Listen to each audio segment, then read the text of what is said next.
Hello, this is Chef John from foodwishes.com with homemade ketchup. That's right, this takes a long time to make. It's not that much cheaper, but at least when you're done, you will not like the flavor as much as the store-bought brand. All right, so I want to be clear that I'm only doing this because we got so many food wishes for it, not because I think it's a good idea. You are completely crazy to make your own homemade ketchup. So on that note, let's get started. So we're going to need 2 cans of ground tomatoes, also known as crushed tomato. A lot of homemade ketchup recipes call for tomato paste, but I never like how those taste. So we're going to go old school and just start with crushed tomatoes and cook them down to sort of our own tomato paste. And by the way, we're going to use a slow cooker for this process. It's going to take a long time, but it's going to take some of the labor factor out of it. We're going to go ahead and rinse each of those cans out with about a 1/4 cup of water. So after the tomato product and a little bit of water, we need some sweetener. And in our case, we're going to use just plain white sugar. Of course, most of your store-bought brands are using corn syrup, or even worse, high fructose corn syrup. So I guess that would be one of the advantages of making it at home. So we're going to dump in our sugar. Of course, to balance the sugar, we're going to need some vinegar. And we're just going to use regular white distilled vinegar. So I'm going to pour that in. Obviously, all these measurements are critical, and they'll all be on Food Wishes, of course. All right, after that, we're going to go ahead and add some onion powder and some garlic powder. We're going to add some plain table salt, a little touch of celery salt, a little touch of dry mustard, a little bit of very finely ground black pepper, and 1 single clove. That's it, just 1. In fact, I took that little berry off the top, that little bud. I want just a little bit of clove in there. All right, we're going to give that a stir. And as I was stirring, I was like, oh my God, you forgot cayenne. What are you doing? So a little bit of cayenne.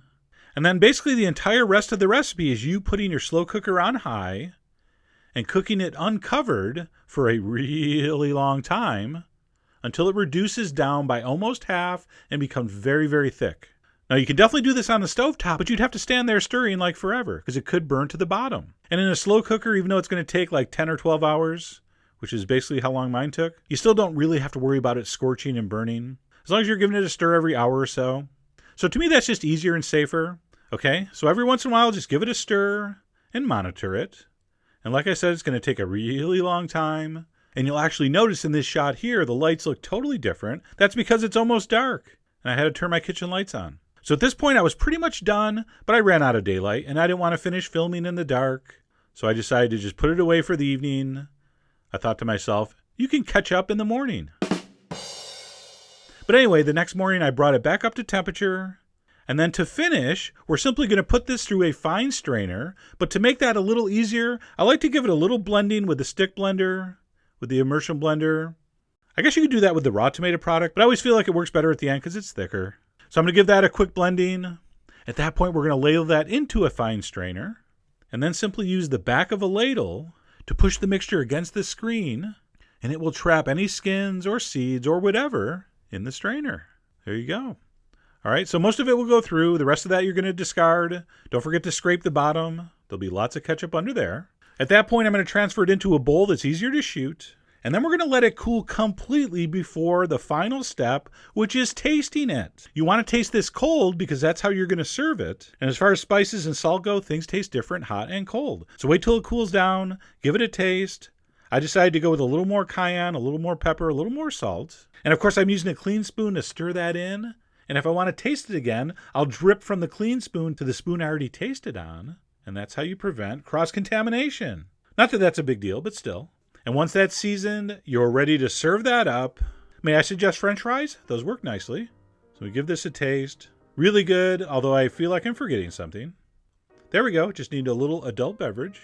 And all kidding aside, that really was delicious. Very, very, very similar to those popular supermarket brands. One of them rhymes with rhymes.